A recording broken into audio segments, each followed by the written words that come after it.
Hello friends, வணக்கம் and welcome to கலந்தீஸ் channel. இன்னைக்கு கலந்தீஸ் சேனலில் வந்து நம்ம எல்லாருக்கும் ரொம்ப ஃபேவரட்டான புளியோதரை ரெசிபி தான் பார்க்க போகிறோம். புளிக்காய்ச்சல் தனியாக செஞ்சு எப்படி புளி சாதம் மிக்ஸ் பண்ணுறது அப்படிங்கிறத பார்க்கலாம். நான் செய்யக்கூடிய குவான்டிட்டி பார்த்தீங்கன்னா 1 கிலோ ரைஸுக்கு வந்து தேவையான அளவு செஞ்சு காமிக்கிறேன்.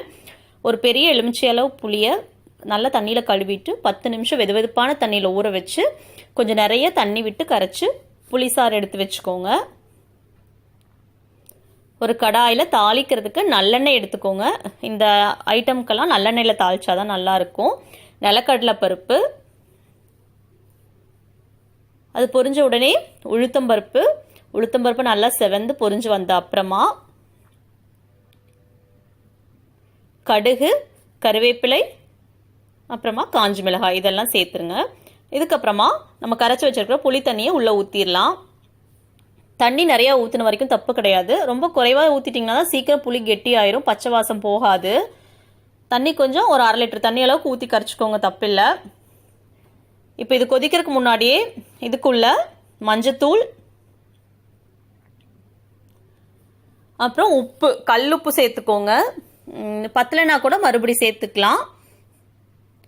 அதுக்கப்புறமா சாம்பார் மிளகாத்தூள் 2 ஸ்பூன். சாம்பார் மிளகாத்தூள் ஏன் சேர்க்குறோன்னா அதில் மல்லி, கருவேப்பிலையெல்லாம் கலந்துருப்போம், நல்லா வாசமாக இருக்கும். அதனால் 2 ஸ்பூன் சேர்த்துக்கோங்க. நல்லா கொதிக்கட்டும். இது கொதிக்கிறதுக்குள்ளே நம்ம வந்து புளியோதரைக்கான பொடி ரெடி பண்ணிடலாம். 1 டேபிள் ஸ்பூன் அளவுக்கு துவரம்பருப்பு வந்து நல்லா வாசம் வர அளவுக்கு கொஞ்சம் செவக்கிற அளவுக்கு வறுத்துக்கோங்க.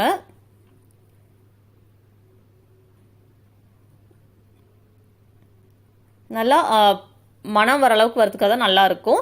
அதுக்கப்புறமா அதில் பாதி அளவு உளுத்தம்பருப்பு, அதுவும் நல்லா செவக்க வறுத்துக்கோங்க. இந்த பருப்புலாம் எதுக்கு சேர்க்குறோன்னா பேஸ்ட் வந்து நல்லா திக்காகிறதுக்கும் நல்லா வாசமாக இருக்கிறதுக்காக தான் இந்த பொடியெல்லாம் பருப்பெல்லாம் கலந்த பொடி சேர்க்குறோம். இந்த பொடி நிறைய அரைச்சி நீங்கள் ஸ்டோர் பண்ணி வச்சுக்கலாம். 2 ஸ்பூன் அளவுக்கு இதுக்கு சேர்த்தா போதும். அதுக்கப்புறமா மிளகு பார்த்தீங்கன்னா நிறையா வேண்டாம், அந்த ரொம்ப அதனோட ஃப்ளேவர் டாமினேஷன் பண்ணும். அதனால அளவாக கொஞ்சம் 10 மிளகு அளவுக்கு வாசத்துக்கு இருந்தால் போதும்.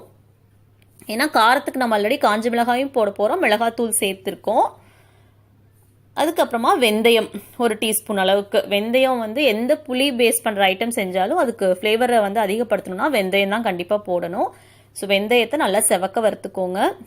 வெந்தயம் நல்லா வறுப்பட்டாதான் அரைக்கிறப்ப நல்லா அரைப்படும். அதனால் நல்லா செவக்க வறுத்துருங்க.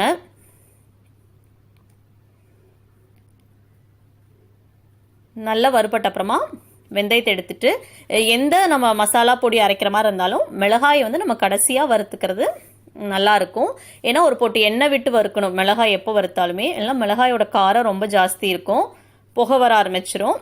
அதனால் ஒரு போட்டு எண்ணெய் விட்டு காரத்துக்கு ஏற்ற அளவு காஞ்ச மிளகாய், உங்ககிட்ட என்ன மிளகாய் எப்படி காரமாக இருக்கோ அந்த அளவுக்கு போட்டுக்கோங்க. கொஞ்சம் காரம் நிறையா வேணும், ஏன்னா நம்ம வந்து 1 கிலோ அரிசி சாதத்துக்கு செய்ய போகிறோம். அதனால் மிளகாய் கொஞ்சம் ஜாஸ்தியாகவே போட்டுக்கோங்க. இப்போ பாருங்கள், வறுத்தாச்சு. பெருங்காயத்தூள் வந்து இந்த சூட்லேயே உள்ளே கலந்துக்கோங்க. கட்டி பெருங்காயமாக இருந்தால் கொஞ்சம் வறுத்து உள்ளே போட்டுக்கோங்க. இது நல்லா ஒரு பொடி வந்து கொரன்னு இருக்கிற மாதிரி, ரொம்ப ஃபைன் பவுடராக வேண்டாம். இதை அரைச்சி ஸ்டோர் பண்ணிக்கோங்க, நிறைய நாளைக்கு இதை யூஸ் பண்ணலாம். எந்த சாதத்தில் கலக்க போகிறீங்களோ அந்த சாதத்தை கொஞ்சம் நேரம் முன்னாடியே நல்லா ஆற வச்சு 1 ஸ்பூன் நல்லெண்ணெய் கலந்து வச்சிட்டிங்கன்னா சாதம் ஒன்றோட ஒன்று ஒட்டாமல் உதிரியாக இருக்கும். நம்ம புளி பேஸ்ட் கலக்கிறப்ப சாதம் நல்லா உதிரியாக வரும். சூடான சாதத்தில் கலந்திங்கன்னா குழஞ்சு போயிடும். பாருங்கள் எவ்வளோ திக்காயிடுச்சு. இப்போ வந்து நம்ம அரைச்சி வச்சுருக்கிற பொடி 2 ஸ்பூன் இதுக்கு போதும். மீதி பொடியை நீங்கள் ஸ்டோர் பண்ணி வச்சுக்கலாம். நல்லா கலந்து விடுங்க.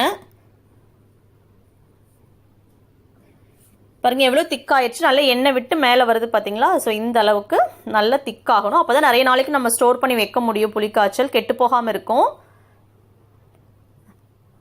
ஸோ இந்த ஸ்டேஜ் வந்ததுக்கப்புறமா ஆஃப் பண்ணி நல்லா ஆற வச்சதுக்கப்புறமா தான் நம்ம ரைஸோடு சேர்த்து கலக்க போகிறோம். நான் வந்து இங்கே 2 பேர் வந்து டிஃபன் பாக்ஸ்க்கு எடுத்துகிட்டு போகிற அளவுக்கு ரைஸுக்கு தான் கலக்க போகிறேன். ஒரு 2 ஸ்பூன் புளிக்காய்ச்சல் தான் எடுக்க போகிறேன். பட் நான் செஞ்சுருக்கிற குவான்டிட்டி பார்த்தீங்கன்னா 1 கிலோ அரிசி சாதத்துக்கு வந்து கலக்கலாம். ஸோ நீங்கள் கலந்தது போக மீதி இருக்கிறத ஒரு சுத்தமான பாக்ஸில் போட்டு நீங்கள் ஸ்டோர் பண்ணி வச்சுக்கிட்டிங்கன்னா எப்பப்போ இமீடியட்டாக நீங்கள் சாதம் செய்யணுமோ அப்போல்லாம் யூஸ் பண்ணிக்கலாம்.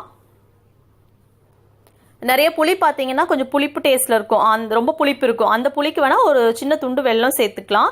பட் இந்த புளி வந்து நான் இனிப்பு புளிங்கிறதுனால வெள்ளைக்கட்டி சேர்க்கலை, இது தேவையில்லை. இப்போ பாருங்கள் நம்ம சுலபமாக புளியோதரை செஞ்சுட்டோம். ஸோ இந்த பேஸ்ட் இருந்ததுன்னா நம்ம டக்குன்னு வெளியே போகிறப்போ எங்காவது எடுத்துகிட்டு போகிறப்போ வந்து புளி சாதம் செய்யணும்னா குழந்தைங்களுக்கு ஒரு நாள் சீக்கிரமாக செஞ்சு கொடுக்கணுன்னாலும் இந்த புளி பேஸ்ட் யூஸ் பண்ணி தாராளமாக செஞ்சுக்கலாம். இது இல்லாமல் நிறைய ரெசிபிஸ் கலந்தீஸ் சேனலில் வந்து நிறைய வெரைட்டி ரைஸஸ் எல்லாம் போட்டிருக்கோம். நீங்கள் எல்லாமே ட்ரை பண்ணி பாருங்கள். பார்த்துட்டு உங்கள் கமெண்ட்ஸ் அண்ட் ஃபீட்பேக் கண்டிப்பாக போஸ்ட் பண்ணுங்கள்.